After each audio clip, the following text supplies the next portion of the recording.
Барлығыңызға сәлем достар. Менің бүгінгі арнама видеома қош келдіңіздер. Я достар, көріп тұрғандарыңыздай бүгін бізде жаңа сериал, яғни бұл ойбай достар, кешірім сұраймын, себебі бізде артқы фонда на телевизормен дауысым шығып жатыр. Короче достар, бұл видеоның тақырыбын көріп тұрғандарыңыздай, бұл бізде ауылдағы өмір деп аталады. Яғни бұл бізде күшті бір сериал болмақ. Бұл жерде біз 4 адам болып ойнаймыз. Яғни ойбай біз әжеміз қайда? Жаңа көргендеріңізде әжеміз болды, оның есімі Мариям.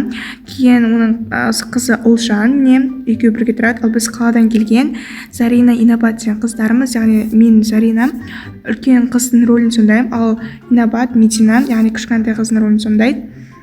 Міне біздің әжеміз, кстати, есімі Мариям. Короче, біз Медина екеуміз осы жаққа қаладан ауылға көшіп келетін боламыз, сондай бір рөлді ойнайтын боламыз. И прям күшті болады деп ойлаймын, и өте қызықты болады деп ойлаймын. Сондықтан міндетті түрде осы видеоға лайктарыңызды басыңыздар, артына қатар келіңіздер, және де колокольчик батырмасын басуды ұмытпаңыздар. Ал ендеше біз видеомызды бастаймыз. Кеттік. Инабат, Ау. әйтеуір осы шықты ауылдары? Я шықты сияқты.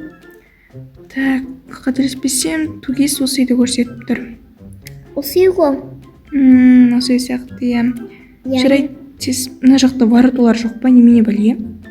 Ой, жарайды, жүрші тез. Түстім. Ой, ана жерде отыр ғой. Жүр тез. Фу, не ат? Сеп жүр. Ой, жарайды енді. 2-3 күн осында бола тұрайын, сосын кетерміз. Жүр, Инабат, кеттік. О, сәлем, қалайсыңдар? Сәлем, жақсы өздерің? Бізде жақсы. Жаным, Инабат, қалайсыңдар, Зарина? Сәлеметсіз бе, апа? Дұрыс сауалыңыз бе? Сәлеметсіз бе? Жаным, келе ғой. Жандарым, сол жеттіңдер ме, аман есен? Жеттік. О, жүріңдер, кет, үйге барып шай беремін сендерге. Жандарым, сол шашап келген шығарсыңдар, Әжем, сені қатты сағындым. Жаным, сол сен сағынбаса кім сағынады мені? Ой, әйтеуір тағы да басталды ғой жырлары. Жарайды. Жүр, кірсеңші, Зарина. Оу, жандарым, сол кіріңдер, отырыңдар, мен сендерге асықпай. Қазір шай берейін, жақсы ма? Жақсы. Сендер келеді деп біз арнайы продукт алғанбыз, әже? Біз Ұлжан екеумізді атпай базарға барып келгенбіз. Базар?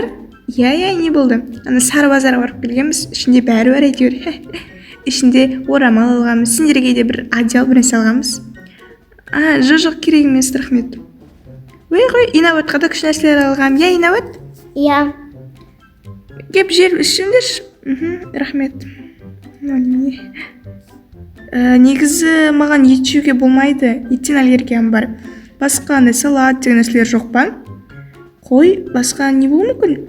Немесе фастфуд заказ берсек болады. Қайда фастфуд? Оны жатқырсын.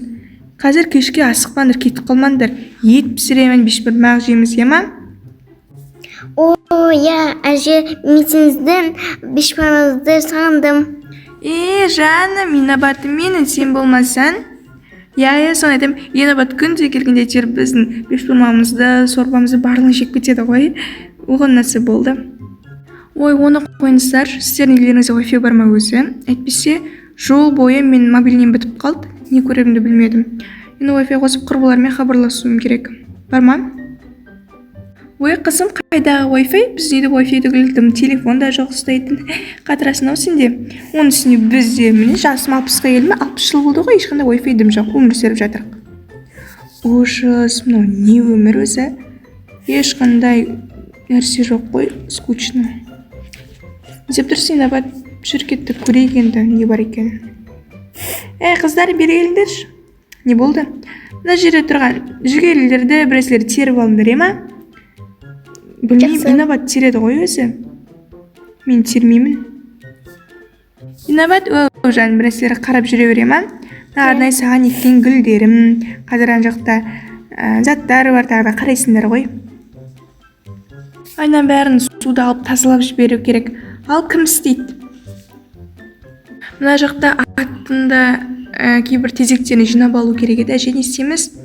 Ой, как раз қаладан қыздар келіп қалыпты, бізге көмектесетін шығар, Әже, көмектесеміз ғой. Вау, жаным менің инабатым болмаса, сен ше, Зарина көмектесің ғой, иә? Фу, қайдағы тезек, ол нәзәт вообще. Ой, аттың боғы ғой. Не дейді? Қайдағы? Жаман-жаман нәрселерді маған бейхат етпеңдер. Мен бұл жаққа тек қана атқа міну үшін келдім. Атты қатты жақсы көремін. Сосын сіздермен жамандасу үшін келдім. Вот, басқа еш нәрсе үшін емес, себебі ауыл енді көріп тұрғандарыңызға скучно, баратын еш жерде жоқ қой. Немесе сіздерде аттракцион, аквапарк, кинотеатр деген сияқты нәрселер бар ма? Ойбай қарағым, ондай нәрсені білмейміз. Күнде сол базарға келіп кетіп жүреміз әйтеуір. Базарда енді кинотеатр емес, бұл театрларға барып тұрамыз.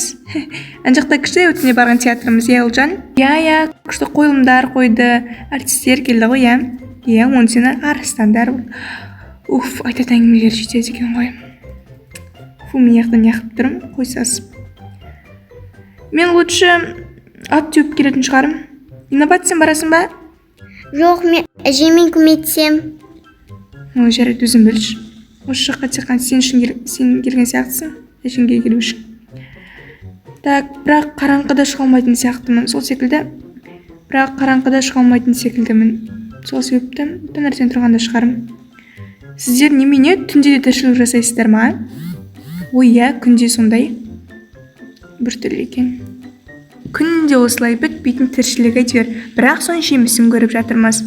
Күнде мына жаққа бір нәрселер өседі әйтеуір. Құлпынай, алма, талдардан, абрикостар, соның барлығын жинап жейміз. Компот жасаймын, варенье жабам, тосап қайнатам. Тіршілік көп қой ауылда. Ой, қойыңыздар, сіздермен тұрсам тұра беретін секілдімін ғой. Лучше үйге барайыншы. Неге мына тұрған жерге кілтеп тастағансыздар ма? Ашылды ғой. Есіктері тас қатып жатыр ма? Не істеп жатыр? Ужас, өйтіп бөлмелер де аз. Қалай тұрады мына жақта? Кондер да жоқ қой. Мамочка.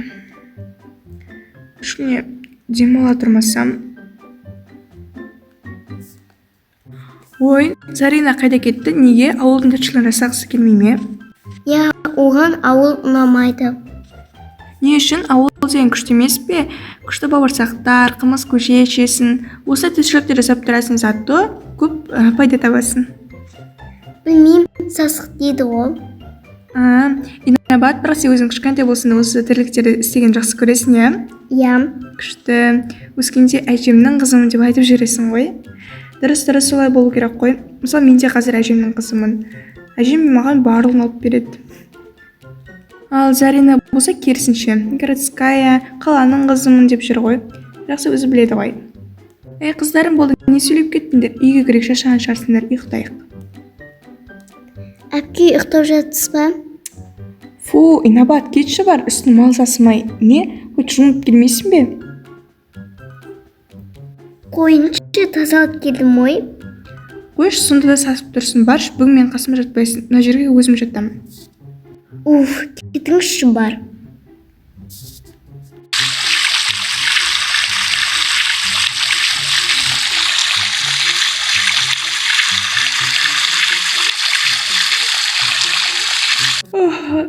Ой, танытыпты ғой, әйтеуір сағат неше болып жатыр. Қызым, тұрдың ба әйтеуір, не болса әбеткені ұйықтап. Сіздер нешеде тұрдыңыздар? Ой, біз таңғы 6-да тұрғанбыз. Инабат, иә? Иә. Инабат, сен де 6-да тұрғансың ба? Иә. Не істеп жатырсың? Кітап оқып жатырмын. Жарайды. Бүгін не істейміз? Бүгін үйде тіршілік жасаймыз. Тағы да үйде өткіземіз бұл уақытты. Ой, әже, бұл жаққа демалу үшін келдік қой, тірлік жасау үшін емес. Ұнамаса бар, қайт ауылыңға. Ұнамаса бар, онда қайт қалаңға. Қойыңызшы. Қалаға қайтсам, мамам телефонды бермей қояды. Мұнда қалайда болсын уақыт өткізу керек. Так, не істеуге болады?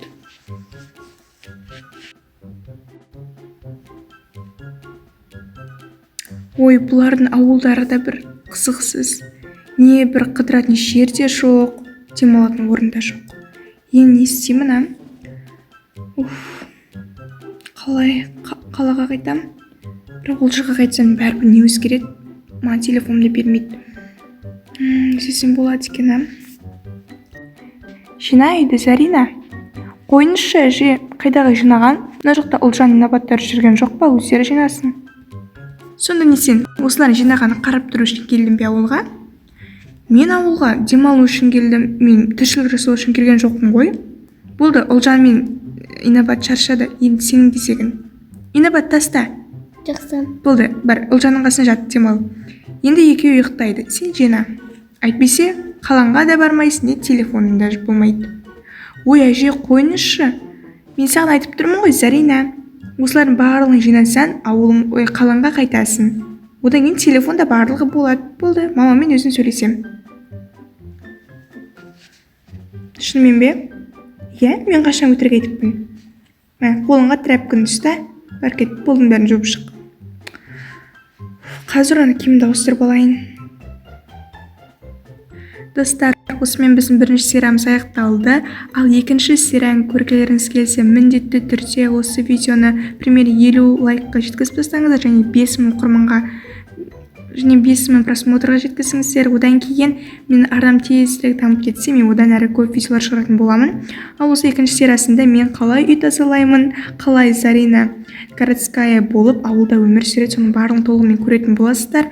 Ол үшін міндетті түрде видеоны до конца қарап, мені қолдап отыруды ұмытпаңыздар. Ал давайте кеттік, тезірек 50 лайк, 5000 просмотр, go, кеттік.